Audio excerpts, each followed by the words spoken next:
राधे राधे। श्री हरिवंश। आइए, कल हम कर रहे थे श्री हरिदास जी तुलादार, इनका पावन चरित्र हम कर रहे थे। हमने किया था जब युगलवर उनके सामने प्रकट होते हैं और उनको निष्काम भक्ति का वरदान देते हैं और कहते हैं कि अंत में श्री वृंदावन धाम को ही आप प्राप्त होगे। अब इससे आगे एक बार ये प्रभु इच्छा से जगन्नाथपुरी पहुँचे और श्री जगन्नाथ राय जी के दर्शन किए, किंतु अपने हृदय में उन्हें अपने इष्ट और धाम की संपत्ति का अंश मात्र ही मानते थे। इनके साथ में इनके इष्ट की सेवा भी थी, जिसे ये बड़े ही मनोयोग के साथ किया करते थे। ये अपने इष्ट की पाक सेवा स्वयं ही बड़े सदाचार के साथ किया करते और उन्हें भोग लगाकर उनके प्रसाद को ही स्वयं ग्रहण किया करते थे। इस प्रकार जगन्नाथपुरी में भी ये श्री हित धर्म के अनन्य व्रत का अत्यंत दृढ़तापूर्वक पालन किया करते थे। जगन्नाथपुरी के पंडा लोग इनके भक्तिपूर्ण आचरण को देखकर प्राय इन्हें श्री जगन्नाथ राय जी का प्रसाद लाकर दिया करते थे, किंतु ये उसको माथे पर चढ़ाकर रख लेते थे और उनके जाने के बाद उसे अन्य लोगों में बांट दिया करते थे। जगन्नाथपुरी में इस बात की चर्चा घर घर में होने लगी और सब लोग इन्हें श्री जगन्नाथ राय जी के प्रसाद की अवहेलना करने का दोषी मानकर इनकी निंदा करने लगे। इस बात को सुनकर हरिदास जी ने कहा कि तुम लोग पहले श्री जगन्नाथ राय जी से तो पूछो, तभी तुम मुझे अपराधी मानना। यदि वे कहेंगे तो मैं उनका प्रसाद ग्रहण कर लूँगा। श्री जगन्नाथ राय जी की आज्ञा जानने के लिए उनके सिद्ध भक्तों को रात्रि में मंदिर में सुलाया गया। उनसे जगन्नाथ जी ने कहा कि श्री वृंदावन चंद्र युगल किशोर से ही हमारी उत्पत्ति हुई है। वह हमारे अंशी हैं और हम उनके अंश हैं।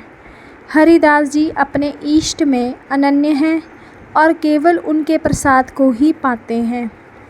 इसमें वह कोई अपराध नहीं कर रहे हैं। संसारी लोग जो मेरा प्रसाद का त्याग करते हैं उनको ही महापराध लगता है, किंतु जो लोग अपने इष्ट का अतिशय अनन्यता के साथ लाड़ लड़ाया करते हैं वह विरले ही होते हैं। उनकी चाल ढाल, मन बुद्धि और अपने इष्ट के प्रति अगाध प्रीति सभी कुछ निराली ही होती है। इस घटना के बाद पुरी निवासी हरिदास जी का बहुत सम्मान करने लगे और ये जितने दिन जगन्नाथपुरी में रहे अपने इष्ट का निर्विघ्न भजन करते रहे। जगन्नाथपुरी के निवास काल में एक दिन ज्योतिषियों ने इनसे कहा कि आपकी आयु पूरी होने में केवल 2 दिन मात्र ही शेष रह गए हैं। उसके बाद ये कुछ बीमार भी हो गए, किंतु इनकी निष्ठा श्री वृंदावन में लगी हुई थी। वैद्यों को बुलाया तो उन्होंने भी कह दिया कि इनकी नाड़ी तो छूट गई है, किंतु इनका मन अपने इष्ट में ही अटका हुआ है। लोग कहने लगे कि ये तो पुरुषोत्तम धाम है, अतः आप यहाँ अपने नश्वर शरीर का परित्याग कर पूर्ण विश्राम एवं परम आनंद का लाभ प्राप्त करें। ये सुनकर ये बोले कि मुझे पूर्ण विश्वास है कि प्राण निकलने से पूर्व मेरा ये शरीर निश्चित रूप से वृंदावन में ही पहुँचेगा।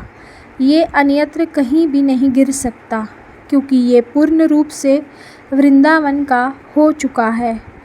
इनकी ये बात सुनकर पालकी का प्रबंध किया गया और उसमें इन्हें डालकर वृंदावन की ओर प्रस्थान किया गया। ये रास्ते में लेटे हुए इष्ट की मानसी भावना एवं वृंदावन के उत्सवों का ध्यान करते रहे तथा प्रसादी चरणामृत ग्रहण करते रहे। जैसे जैसे वृंदावन निकट आता जा रहा था, वैसे वैसे इनके शरीर और मुख की कांति बढ़ती चली जा रही थी। काल से बेपरवाह रहते हुए हरिदास जी 2 महीने में गाते बजाते हुए वृंदावन पहुंच गए तथा साधु जनों की सभा की उपस्थिति में इस पंचभौतिक शरीर को छोड़कर नित्य सिद्ध सखी परिकर में जा मिले। लाडली लाल का लाड लड़ाकर स्वयं रसानंद का अनुभव प्राप्त करने के लिए। इसी के साथ ये चरित्र यहीं समाप्त है। कल हम एक और नए चरित्र के साथ आगे बढ़ेंगे। तब तक के लिए राधे राधे। श्री हरिवंश। रवनि भूमि तहाँ सकल सुखद मलय बहे वायुमंदनी। जाति शद विकास कानन अतिशय सुवास। राका निश शरद मास विमल चंदनी। नरवाहन प्रभु निहार लोचन भरी होशनार। नख सिख सौंदर्य काम दुख निकंदनी। बिलसो भुज ग्रीव मेरी भामिनी सुख सिंधु झेली। नव निकुंज श्याम केरी जगत वंदनी।